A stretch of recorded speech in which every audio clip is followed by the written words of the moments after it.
Poésie en pays de Savoie. Chers amis, bonjour. Aujourd'hui, nous vous présentons Hélène et René Guicadou en compagnie d'Anne Soye et de Michel Dunant qui a rencontré Hélène Cadou. Michel a consacré plusieurs numéros de la revue Coup de soleil, poésie et art à des poètes de l'école de Rochefort.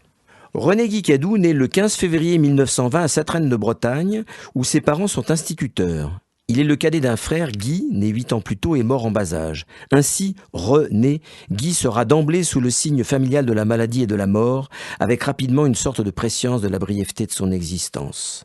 Ses parents sont nommés à Saint-Nazaire en 1927.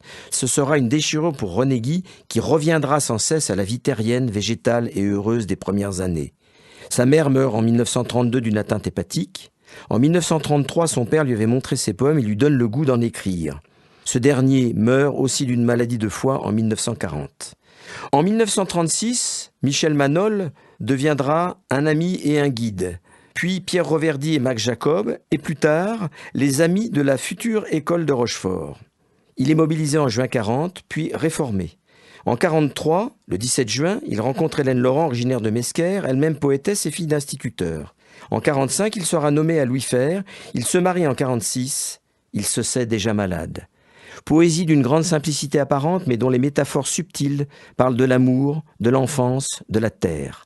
Atteint d'un cancer après 2 interventions chirurgicales, il meurt à Louis Fer. La maison devient une maison d'écrivains, puis la demeure René Guicadou avec un petit musée que gère Hélène. Elle deviendra la vestale de l'œuvre de son mari et déploiera une œuvre poétique originale. Elle devient bibliothécaire à Orléans jusqu'en 1987. Elle revient à Nantes en 1993 et crée un centre René Guicadou. Elle meurt en 2014 et sera inhumée avec René Guy. Je vais lire tout au long de cette émission des poèmes écrits par Hélène Cadou. C'était à perdre ciel, à perdre cœur le jour et ses essaims de lumière. On aurait voulu pouvoir s'étirer sous le soleil avec des milliers de doigts, des milliers d'ailes, pour mieux se retrouver, pris dans la toile épaisse d'un temps soucieux de sa clôture. Les poèmes de René Guicadou seront dits par Jean-Paul et Michel. Brancardiers de l'aube. Ils sont venus, au jour prédit par le prophète, dans leur gang de l'enfance. Les soleils matinaux dévissaient les serrures. Personne ne les avait vus passer. Aussitôt qu'un homme rebondissait sur la route, tout un buisson se mettait en marche pour cacher leur départ. À chaque pont s'allumait un feu derrière les mains. Le second soir, une averse d'étoiles s'abattit sur les tentes. On brisa les complots. Au lendemain, quand l'aube secoua ses poches, les visages avaient perdu leur lanière et il fallut partir.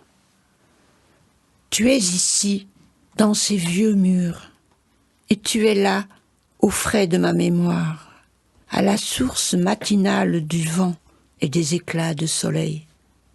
Tu es le prince des lisières, tu es, entre hier et demain, toujours présent, celui qui vient. Hélène, je t'atteindrai, Hélène, à travers les prairies, à travers les matins de gel et de lumière, sous la peau des vergers, dans la cage de pierre où ton épaule fait son nid. Tu es, de tous les jours, l'inquiète, la dormante. Sur mes yeux, tes 2 mains sont des barques errantes. À ce front transparent, on reconnaît l'été. Et lorsqu'il me suffit de savoir ton passé, les herbes, les gibiers, les fleuves me répondent. Sans t'avoir jamais vu, je t'appelais déjà. Chaque feuille en tombant me rappelait ton pas. La vague qui s'ouvrait recréait ton visage. Et tu étais l'auberge, aux portes des villages. Jeu de marelle, miroir brisé, chemin de sel est mon pays. Neige d'été, parloir des muets, sans souvenir, est mon pays. 3 grains de sel, je les emporte, ne garderai rien qu'une eau morte, car nul n'emporte mon pays. la fine fleur à goût de larmes dans mon pays.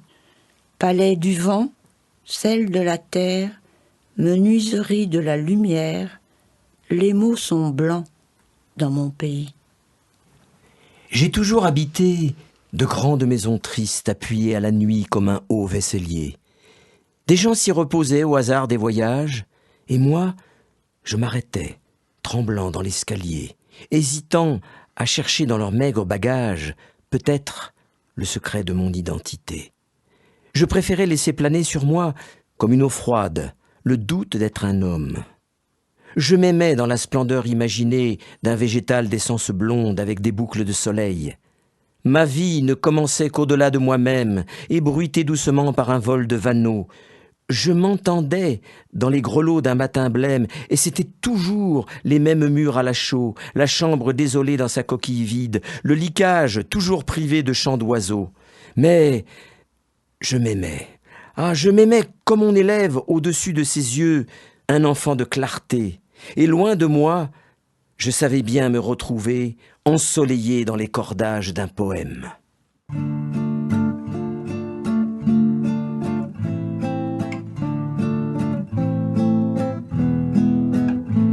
Les chevaux de l'amour me parlent de rencontres qu'ils font en revenant par des chemins déserts. Une femme inconnue les arrête et les baigne, la regard douloureux, tout chargé de forêt. Méfie-toi, disent-ils, sa tristesse est la nôtre, et pour avoir aimé une telle douleur, tu ne marcheras plus, tête nue sous les branches, sans savoir que le poids de la vie est sur toi.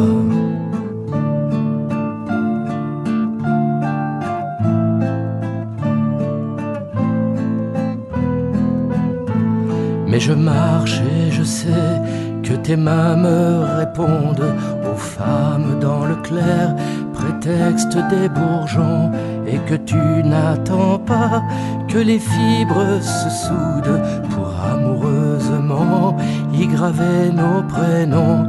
Tu roules sous tes doigts comme des pommes vertes, de soleil en soleil, les joues grises du temps, et tu poses sur les yeux fatigués des villages la bonneté d'un long sommeil de bois dormant.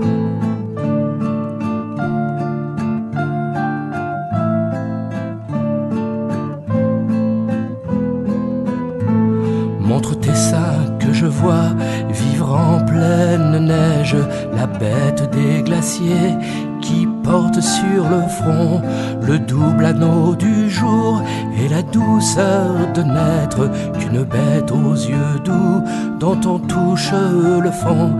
Tel tu m'apparais que mon amour figure un arbre descendu dans le chaud de l'été, comme une tentation adorable qui dure le temps d'une seconde et d'une éternité.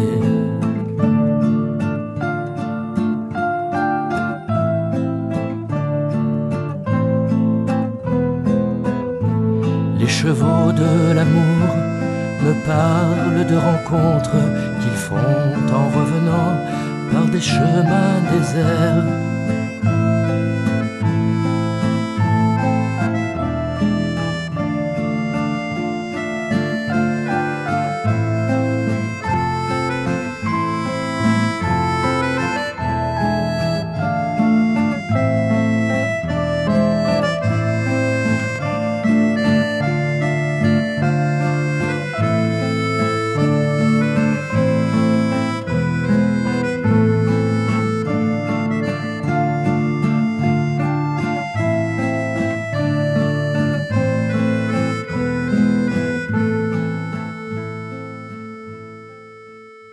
L'obscur me gagne. J'assiste à la montée sévère de la nuit. Alerte à ceux que j'aime. Il s'agit d'eux, qu'ils cherchent le jour sous les fougères, dans le creux mousseux des prés, à la retombée de l'ombre la plus douce. Qu'ils traquent la vie sans attendre. Le ciment obstrue déjà les portes et la clarté s'amenuise, colombe pétrifiée dans le décroît du vol. Les fusillés de Chateaubriand. Ils sont appuyés contre le ciel. Ils sont une trentaine, appuyés contre le ciel, avec toute la vie derrière eux. Ils sont pleins d'étonnement pour leur épaule qui est un monument d'amour. Ils n'ont pas de recommandation à se faire parce qu'ils ne se quitteront jamais plus. L'un d'eux pense à un petit village où il allait à l'école. Un autre est assis à sa table et ses amis tiennent ses mains. Ils ne sont déjà plus du pays dont ils rêvent. Ils sont bien au-dessus de ces hommes qui les regardent mourir. Il y a entre eux la différence du martyr. Parce que le vent est passé là, ils chantent. Et leur seul regret est que ceux qui vont les tuer n'entendent pas le bruit énorme des paroles. Ils sont exacts au rendez-vous. Ils sont même en avance sur les autres. Pourtant, ils disent qu'ils ne sont pas des apôtres et que tout est simple et que la mort surtout est une chose simple, puisque toute liberté se survit. Urgence du ciel, de la lumière en pente vers le soir, quand toutes les portes appellent en même temps cette chose qui ne sera jamais nommée. Instant surgit à peine avant la chute opaque de la nuit, où l'homme, réduit à l'ossature du silence, se souviendra des roses. La nuit protège les enfants. Dans la chambre qui est à l'avant du navire, où le chien dort, où l'herbe pousse un peu partout, sous la tirelire de la lampe, je suis là. J'habite une maison douce, et c'est l'hiver.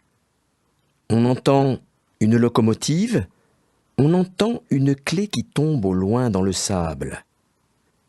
Soudain, quelqu'un se met à remuer doucement ses mains, une terre légère.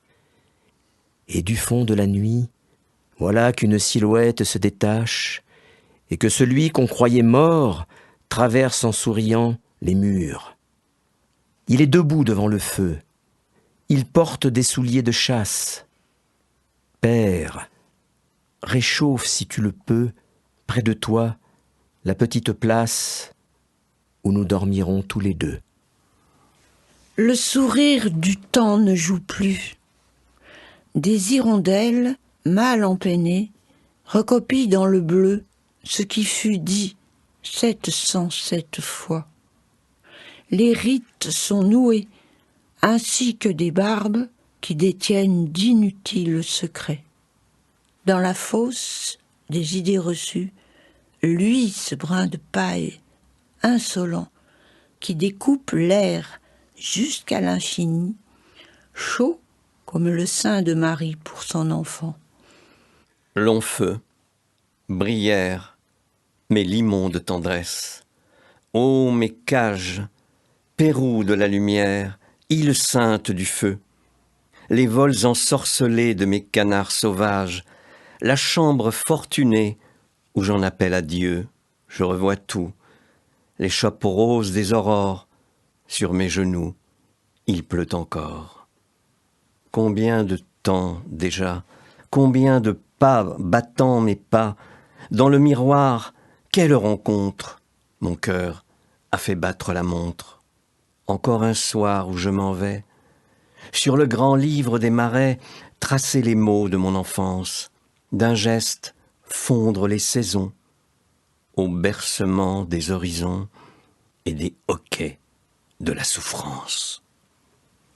Nous espérons que vous aurez pris plaisir à partager avec nous la poésie d'Hélène et René Guicadou, et nous renouvelons nos remerciements à Fabrice Henriot et à Radio Semnose pour leur bienveillance.